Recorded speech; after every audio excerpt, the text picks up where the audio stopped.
Hello, welcome to La Excellence. In our ReCAP program, we are discussing monthly current affairs videos. This is July 2021 related video. This is part 1 of it. PDF of this video is available in the description. If you want to write test series based on the monthly current affairs videos, you can enroll through the link given in the description. First, let us start with polity related current issues. Our first issue is resignation of Chief Minister of the states. Recently, we have seen resignation of Karnataka Chief Minister, Uttarakhand Chief Minister, and recently Punjab Chief Minister also. In this context, let us understand the appointment, removal, tenure conditions of Chief Minister. Chief Minister is appointed by the Governor of the state. Governor is considered as the nominal head of the state, but Chief Minister along with Council of Ministers is considered as the real executive. Generally, a member of legislative house will be appointed as the chief minister. But under Article 124, even if a person is not a member of the legislature, then also he can be appointed as a chief minister, but on one condition. What is that? Within 6 months, he or she should get elected to the house, to the legislative house of the state. There is no fixed tenure that is mentioned under the constitution.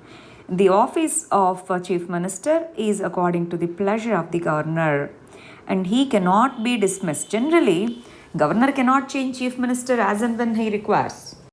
Governor can dismiss the Chief Minister when he loses in the no confidence motion or when he loses this majority of support in the Legislative Assembly, that is lower house of the state legislature. State Legislative Assembly can also remove by passing the no confidence motion.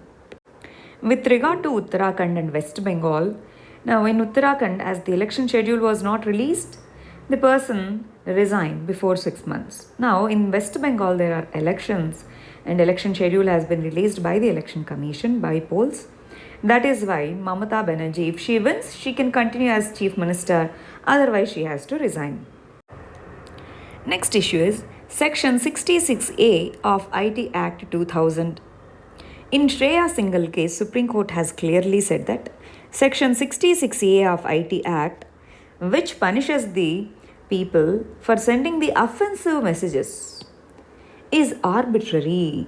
This is arbitrary. What is offensive for me? Something might be offensive for you. It may not be offensive. So how do we define what is offensive message? That is why in Shreya Singhal case, Supreme Court has struck down this particular provision as unconstitutional. But still in the last few years, many people were arrested under this section 66A of IT Act. When Supreme Court said it is unconstitutional, that should not be implemented, yes or no, unless the Parliament passes another bill to override that particular decision. Parliament did not pass, so they should not arrest. That is why recently Supreme Court has asked, when we said that is unconstitutional, why are you arresting again under the same section, that is contempt of court? Yes or no? See, under Indian Constitution, we have Article 19 subclause 2 that provides exceptions for freedom of speech. Freedom of speech is part of Article 19(1)(a), fundamental rights. So this section 66A violates freedom of speech and expression, which is a fundamental right. But there are certain exceptions in which discretionary powers are less. But this provision, section 66A, provides high interpretation and discretion to the officer. So that is why Supreme Court declared that as unconstitutional. Next issue is All India Judicial Services. Recently, Government of India has proposed to pass a bill with regard to All India Judicial Services. This is to recruit the officials at the district level. As of now, exams are conducted at the state level. Exam schedules are not regular. If there is IAS, IPS kind of systems at the judicial level also, it would be good. That with that thought, government said we will introduce this bill. In this context, let us understand the constitutional provisions related to All India Judicial Services. These are recommended by various committees. But what are the constitutional provisions? Let us understand that. All India Judicial Service, it was first proposed by 14th Report of Law Commission way back in 1958 itself. In the year 1976, through 42nd Constitutional Amendment Act, Article 312 was amended. And as per the amended provision, Rajya Sabha, if it passes the resolution with the special majority to add a new All India service, Parliament can pass it. Both the houses has to again take up the bill. First, Rajya Sabha has to pass a special resolution. That means there is no requirement of constitutional amendment. First of all, Rajya Sabha should pass a special resolution. After that, both the houses of the Parliament passes the bill as like a ordinary bill. So in this context, All India Judicial Association, in that case, Supreme Court has also endorsed for All India Judicial Services. It provides for integration, it provides uniformity in administration. That is the reason why this All India Judicial Services is proposed. Next issue is Supreme Court CJI on sedition provision. In India, under Article 124A of IPC, sedition is defined. Sedition is defined as any act that promotes hatred or contempt or excites or attempts to excite the disaffection towards the state or government. That is known as sedition under Section 124 of IPC. This is a colonial provision. This was there in Britain earlier. They removed that provision. Why did we still hold it? That is the question. And this provision was added in 1870s to arrest the national leaders. Even after 70 years of independence, why are we unable to repeal it? That is the question of CJI. But Law Commission on the other side, there are certain cases, let's say terror cases, etc., where sedition as a provision is required. That is why we are still holding it. But if we look at the practical scenario, under Section 124, if a person is arrested, that become a cognizable offence. Cognizable offence. Without warrant, a person can be arrested. But overall conviction rate in the sedition cases is very less, at 3.3% only. So in this context, we need to revisit this provision called sedition. Next issue is Supreme Court on 97th Constitutional Amendment Act. 97th Constitutional Amendment Act was passed in the year 2011 to provide the constitutionality to the cooperative societies. In this regard, in the year 2013, a case was filed in Gujarat High Court which has struck down the provisions, some of the provisions of this. This was appealed in the Supreme Court. Recently, Supreme Court has said that this amendment is valid, but some of the provisions that are placed in the amendments are not valid. So we need to remove them. So what is this? First of all, let us understand the important points regarding 97th Constitutional Amendment Act. 97th Constitutional Amendment, it deals with the effective management of cooperative societies in the country. It is passed in the year 2011. This amendment has added new part to the Indian Constitution, that is Part 9B. Part 9 is added under 73rd Constitutional Amendment Act, Part 9A under 74th Constitutional Amendment Act, Part 9B under 97th Constitutional Amendment Act. And this has also added provision in Article 19(1)(c), that is freedom to form associations including cooperatives, and Article 43B in DPSP and Part 9B. These are the things that are added under 97th Constitutional Amendment Act. Under this, one specific provision that is more controversial is this amendment gave power for the central government to decide on the number of directors of the cooperative society and the length and tenure of their service and their expertise conditions, etc. Now, Supreme Court has said that cooperative societies comes exclusively under the legislative power of state legislature. So, center cannot intervene. So, but other provisions are valid. That is the judgment. With regard to this judgment, doctrine of severability was discussed. What is this? Severability means out of all the components, one part can be removed if it is not good. Similarly, out of the entire provisions of 97th Constitutional Amendment Act, only that part can be removed. You need not remove the entire Constitutional Amendment Act. That is the issue. Under Article 13(1), Indian Constitution provides a judicial review. Under this doctrine of severability, that means judiciary can decide which part should remain, which part should be removed. So Article 13 provides more scope for judicial review under this doctrine and provides for doctrine of severability. Next issue is privileges of legislative members and acts of vandalism. Recently, Karnataka government has requested the Kerala High Court as well as Supreme Court to remove the criminal cases pending against the sitting MPs. What has happened? In the year 2015, when the present ruling party members were in opposition party, they have vandalized the property in the Legislative Assembly. With regard to that, at the time, the ruling party has filed the petition, filed the criminal case against those who have vandalized the infrastructure. Now the government says we have the right to remove the case. We are the one, government is the one who filed the case. So now they say we have the right to remove the case. But Supreme Court said you can remove, but it is not a small case, first thing. Two, government has also argued that judiciary should not intervene in these things because legislative members have certain privileges. Judiciary said yes, under Article 105 and under Article 104 you have privileges, but this doesn't come under privileges. This come under act of vandalism, this case cannot be taken out. That is the judgment of Supreme Court. That means legislative members, parliamentary members, they have certain privileges. Parliamentary members as well as the Legislative Assembly Council members, they have certain privileges, agreed. But these privileges, these immunities and privileges, they are enjoyed for the effective discharge of their functions, not for this kind of vandalism. That is the judgment.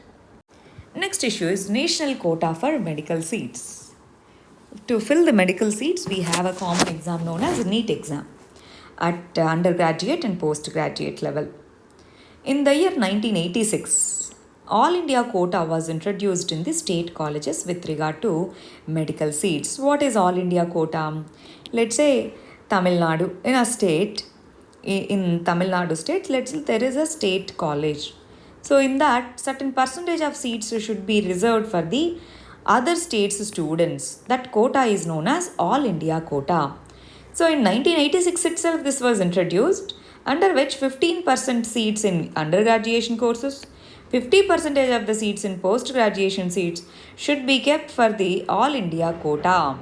And in 2007, Supreme Court has introduced reservation of 15% out of these 15% of seats. Supreme Court introduced reservation for SCs and STs. Now recently, for OBCs and EWS, Union government has approved the reservations in national quota for medical seats.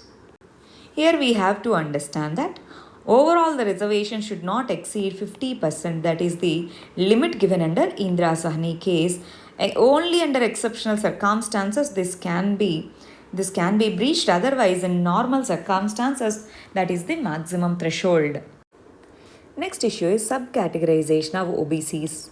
Rohini Commission was appointed under Article 340. Under Article 340, President of India can appoint a committee for the welfare of OBCs. In this context, OBC Commission was appointed under the chairmanship of Justice Rohini.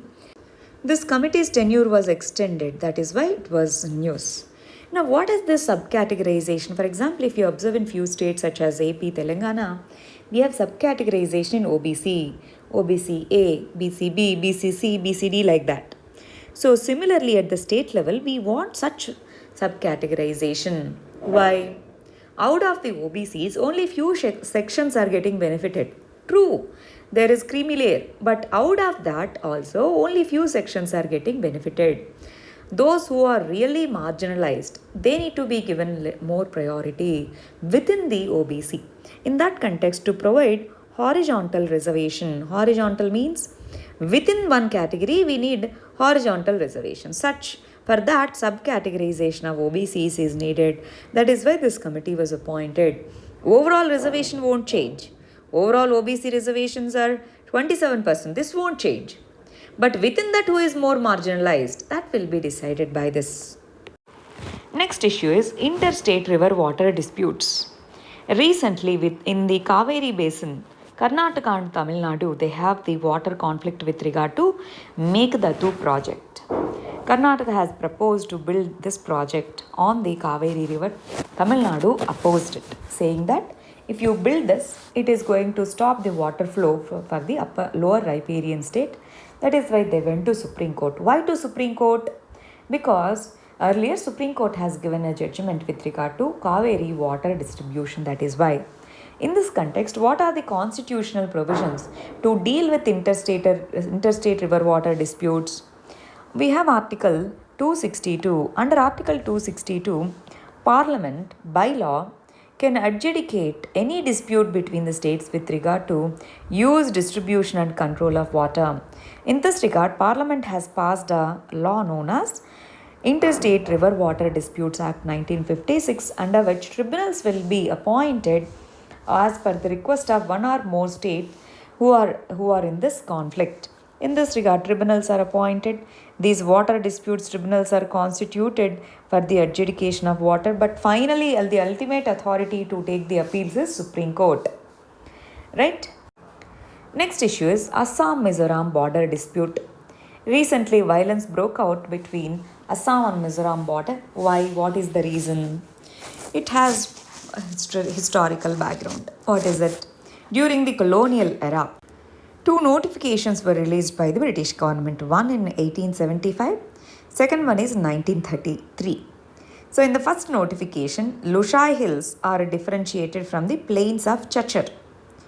In the second notification, boundary between Lushai Hills and Manipur was decided. So in this context, some parts, Assam claims that according to 1933, some part of Lushai Hill region belongs to us. But Mizoram says, in the first agreement, Mizo leaders were consulted. In the second notification, Mizo leaders were not considered.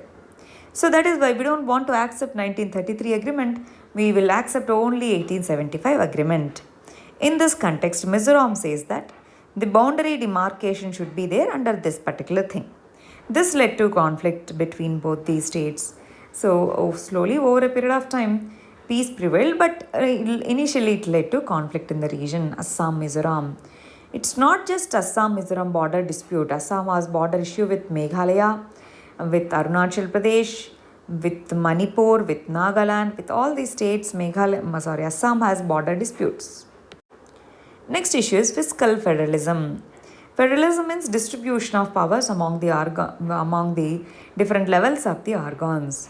So in this context, fiscal federalism, India's fiscal federalism is proved in many ways. In 1999-1935, that provides the framework for Indian federalism. 14th Finance Commission's grant, implementation of GST, setting up of Niti Aayog, these are all measures taken to promote the federalism only. In this context, there are issues with fiscal federalism. That is also true. What are they? Higher share of cess and surcharge. And this is not shared with the states. GST compensation. Centrally sponsored programs. So, states are not contributing. That is the complaint of center. So, this is how fiscal federalism in India is there. And it is getting adjusted to this reality. Next, let us discuss geography-related current affairs. Our first issue is Grand Ethiopian Renaissance Dam. This dam was in conflict, that is why it's in news. Let's discuss this. This is built across Blue Nile River. Blue Nile River originates from Lake Tana in Ethiopia. It flows through Ethiopia to Sudan. White Nile River, it originates near Lake Victoria. It flows again through Sudan and it meets at Khartoum. And together it forms Nile River. They form Nile River and it flows through Egypt. It drains into Mediterranean Sea. Now what is the conflict? Ethiopia has built a dam here. What if dam burst happens, something happens? Sudan and Egypt, they get affected. That is why.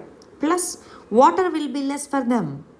If this is a big dam, that is why water is less. That is why UNSC, United Nations Security Council, is going to take this up. That is why it was in news. Next is Tigray region. This is part of Ethiopia. Tigray is part of Ethiopia. This has Tigray ethnic people. They want their own autonomous region. That is why there is a conflict. They are fighting with Ethiopian government. Earlier, Ethiopia and Eritrea had the border dispute. They resolved it peacefully. For that, Ethiopian Prime Minister has got Nobel Peace Prize also, but he is unable to solve this particular problem of Tigray region. This is Ethiopia's northernmost region. It borders Eritrea and it is home to 7 million ethnic Tigrayans. This ethnic group, it constitutes 6% of Ethiopian population, but they have huge influence in the national affairs.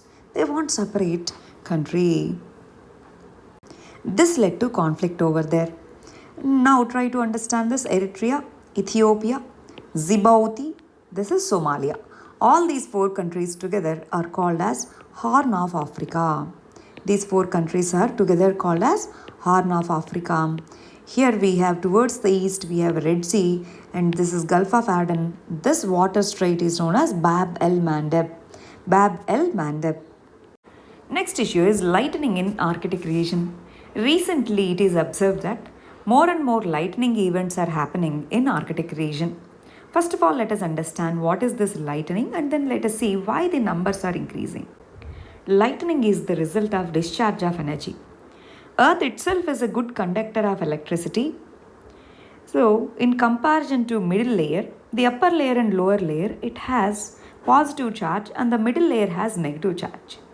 This leads to flow of electricity. This is known as lightning. It requires large extent of cloud.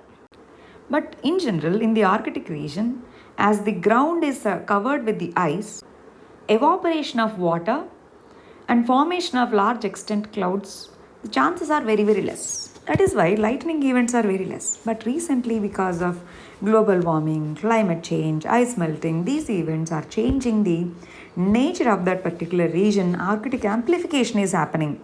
Arctic amplification means increase in the temperature in the Arctic region as compared to the neighboring regions. So this is leading to more lightning events in the Arctic region. Next issue is mountain passes in India. So this is important. You have to go through mountain passes.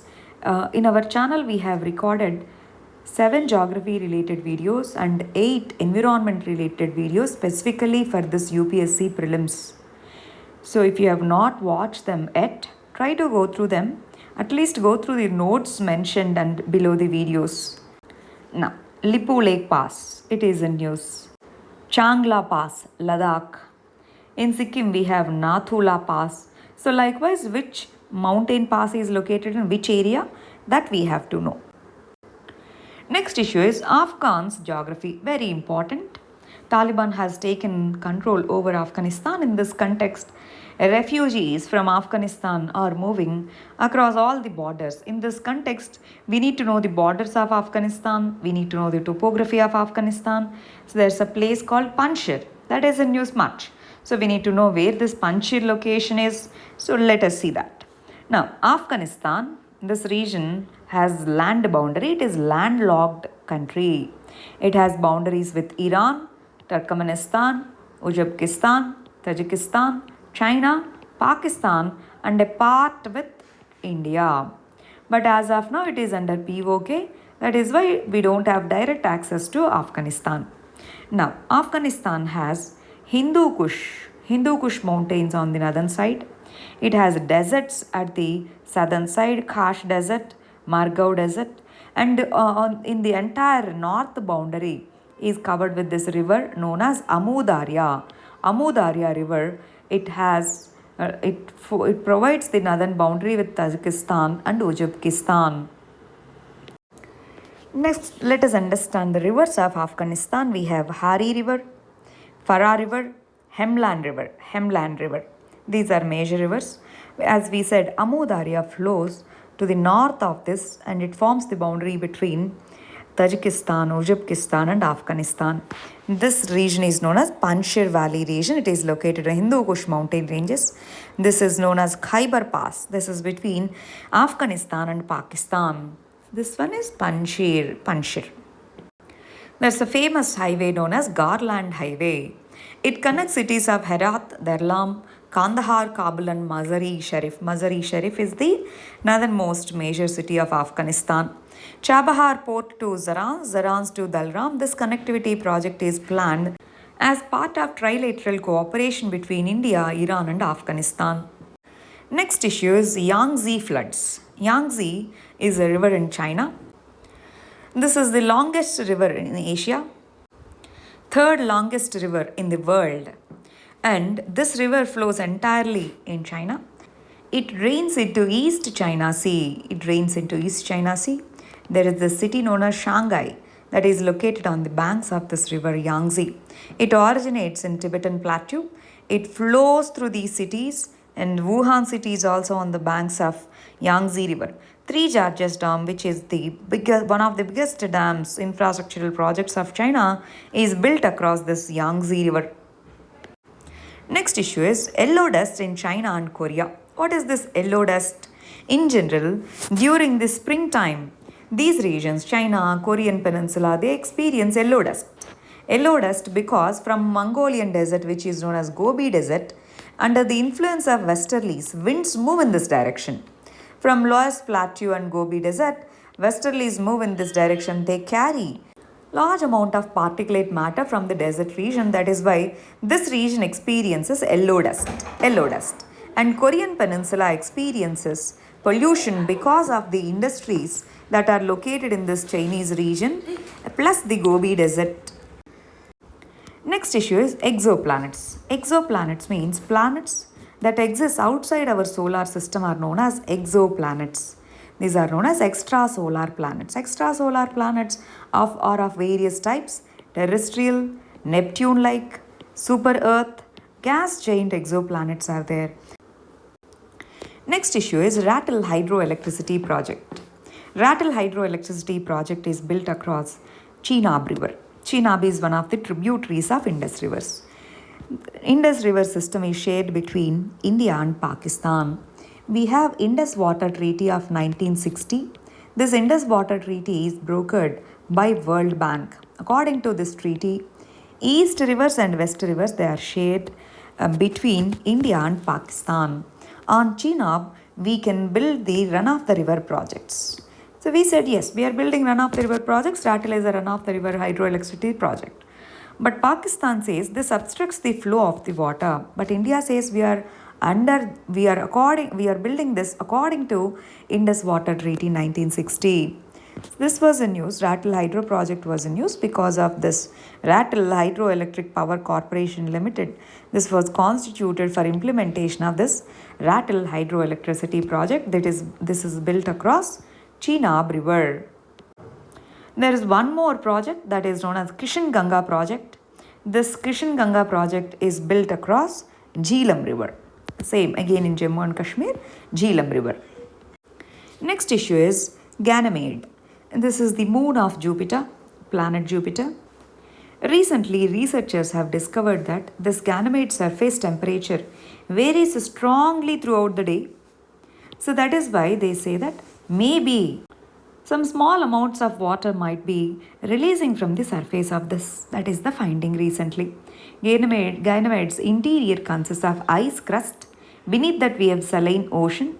After that rocky mantle. And inside we have iron core. So from this maybe this evaporation is happening. That is the recent idea. Out of all the planets in our solar system, Jupiter is the biggest one. And its satellite is known as Ganymede. There are many, this is one. Next, let us discuss history and art and culture related aspects. Next issue is Puri Rath Yatra. Recently, Odisha's Puri Rath Yatra was approved by Supreme Court only with very few people following the COVID restrictions. In this context, Rath Yatra involves 3 chariots, 1 for Lord Jagannath, 2 for Lord Balabhadra, 3 for Devi Subhadra.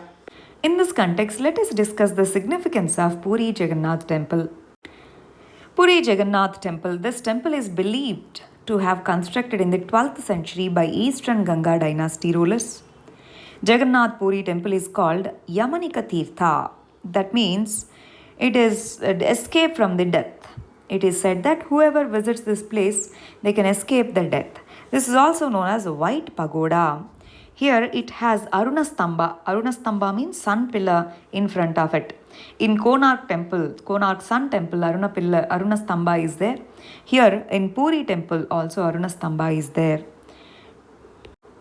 The architectural style of this temple resembles Nagara style, but it is combination of Nagara, Dravida styles, and it has its unique features. Odisha architecture and Puri architecture has its own unique style. Next issue is World Heritage Site status to Dholavira and Ramappa Temple. Recently, UNESCO and UNESCO's World Heritage Committee has recognized 2 heritage sites in India, and there are overall 40 heritage sites after adding these two.